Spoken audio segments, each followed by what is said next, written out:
Today I'm going to talk to Anthony Kinahan from Quintessence. Quintessence. And we're going to talk about his journey into drama and the social issues around that he portrays in his drama group. So thanks for talking to me. No bother. Anthony. Thanks, Andrew.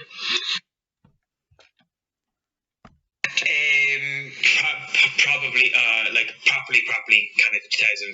I came home from London in 2010, and for 2 years I ended up working as manager at the National Leprechaun Museum. But I was storytelling.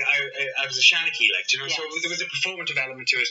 But again, I got into doing rotas and schedules and HR and all that kind of stuff. Missing out on the drama. Yeah, do you know what I mean? So I was like, again, it took a bit of fear for me to just be like, 2012, quit that job. I was working part-time behind the bar because you have to pay the bills in the Project Art Centre in Dublin, and I was that. But that's probably when I put my full efforts into. Right. Yeah. When did you start doing what you're doing now, the producing? So, I was teaching since 2011 properly, and I started the first version of my youth theatre company in 2013, I think it was. Teaching drama? Yeah, teaching drama, sorry, yeah. And then Quintessence, I got the first job I did with Quintessence. Quintessence 1.0, let's call it. 1.0, let's call it, existed in Dundalk from 2015 to 2016, and the company was kind of. I'm just going to say you might want to tell the listener who Quintessence. Okay, Quintessence Theatre is a theatre company. We specialise in physical multi-rolling theatre and ensemble-based theatre, and we're based in basically mostly out of Louth, so Dundalk and Drogheda, but we would consider ourselves very much a northeast theatre, and we specialise in the theatricality of theatre, and most of the stuff that we would do would have some sort of social issue slant to it.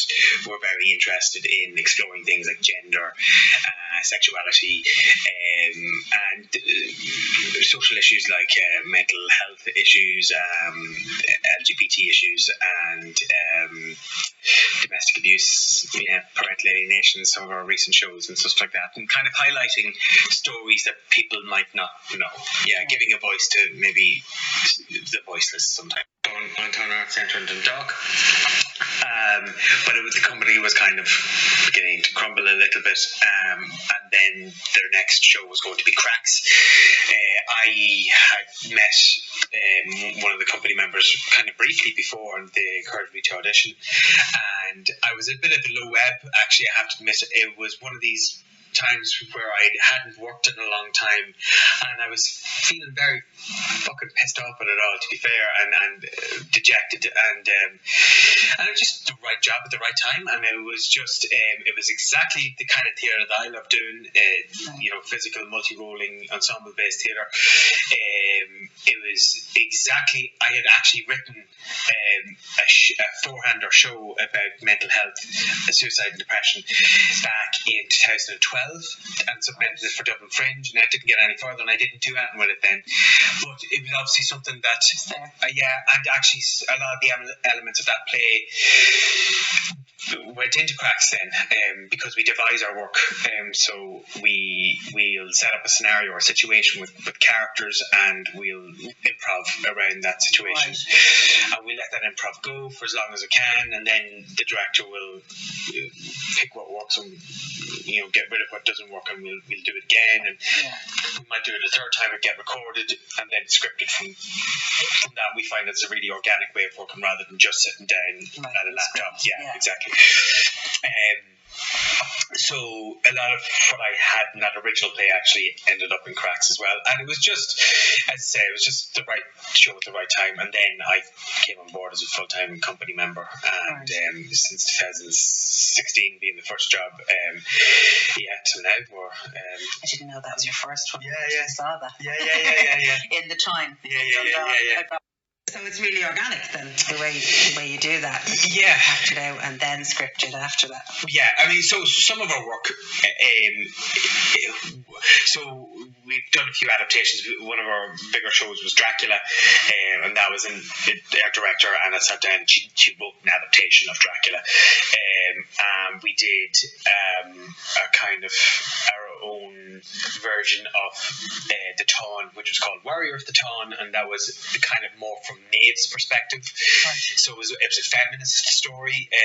It was framing Maeve in a slightly different light than what the original legend does.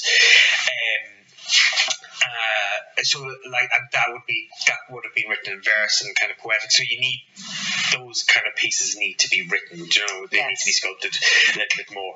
But you know, generally our work is devised and like that. So, for example, let's say Cracks. All we knew was that we had a character Leanne, and we wanted to show her recovery after a suicide attempt. And that's the only thing we knew about it. And from that, then you kind of what other people would be in her lives. What do we want to show? What situations do we want to show? So then you might put that character and that character into a scene. This is the situation. Go. Do you know what I mean? Yes. And then you'll improv around that. Keep what works. Lose what doesn't work. Do it again. Kind of sculpt it and refine it, and then it'll eventually get scripted. And then we'll even at the first draft of the script, we'll all sit down. We'll read it. We'll lose what doesn't work. We'll change stuff around. So it's very organic and it's very ensemble based kind of way of working as well. I'm curious, and there's no pun intended in this. The Curious Case of Albert Cashier. Is that how you did that? Yeah, because that's very intricate. Yeah. The story. So again, like devising is great because you can get that kind of organic nature from it all, but also then we have elements, because we're a physical theatre company, we have elements of physicality, so we'll have movement sequences which are borderline nearly choreography in it too, which would be, again, it wouldn't be improvised, but it would be very collaborative way of making those sequences.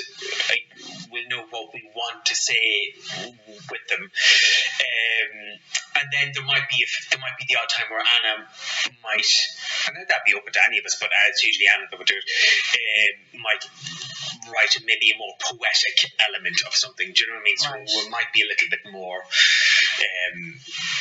that mightn't have come from an improvisation. That might be just sitting down and going, writing something a little bit more poetic to add a flourish to a certain part, or you know, to really express something maybe a bit more in depthly.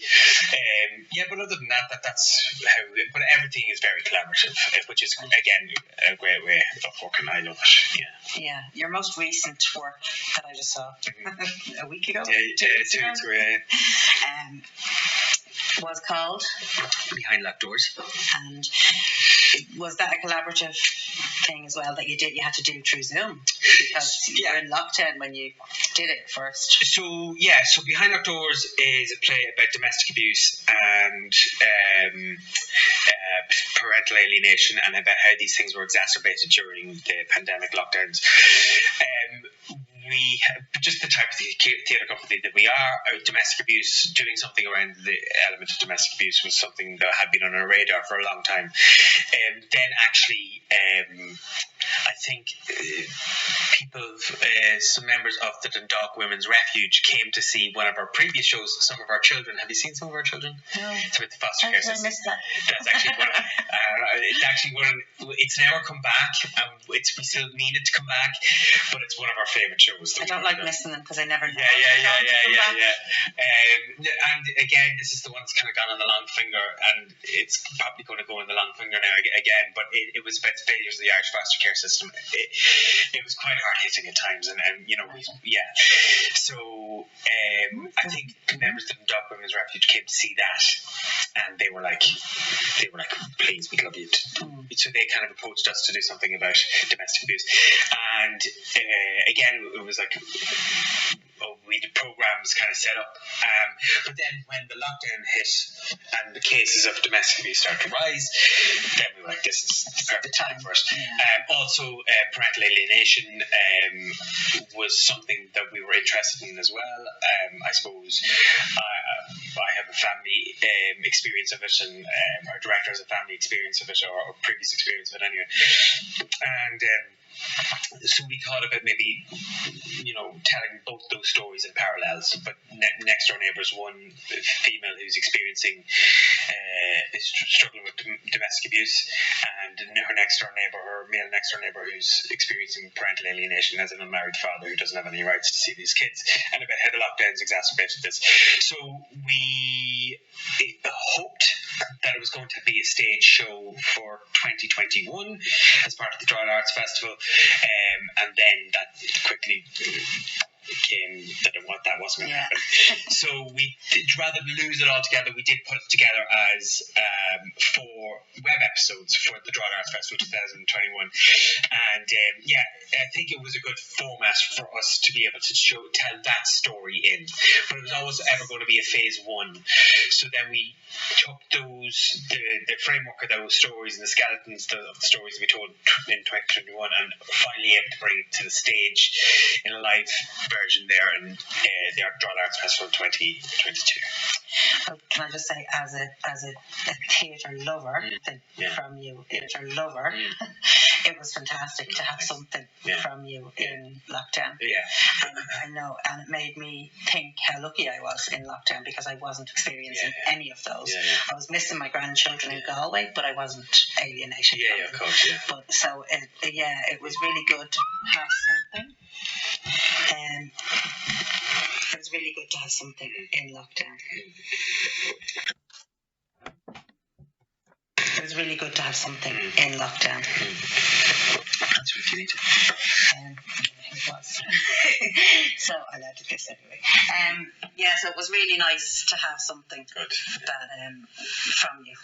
It was like something from the real world. Honestly, look, I mean, everybody was affected by the lockdowns, but Jesus, as theatre artists, I was lucky. I did a few bits of TV things last year and stuff like that. So I wasn't like I was doing absolutely nothing, but I mean, our heart is in theatre, and to have the live arts kind of decimated by the lockdown, it was just so for us to be able to do something like that, to be able to be creative, to work on something, to bring something to fruition like that was, so it was like losing your right leg or something like that. Right. Some of the times, because, and again, and not to get too in depth about it, but like as artists, I think a lot of us use our art as our expression and as our venting, and so like even just for your mental health, to be able to express your art like that, it's really important. So thanks very much. Having spoken to Anthony about Quintessence and how they collaborate to get their artwork done, I looked into that type of theatre and found that devised theatre can be traced back to Italy in the 16th century, when Carlo Goldoni first named it professional theatre.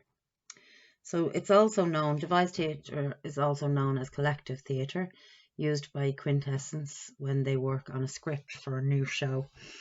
The script is written physically, improvising the scenario several times before a single word is even written.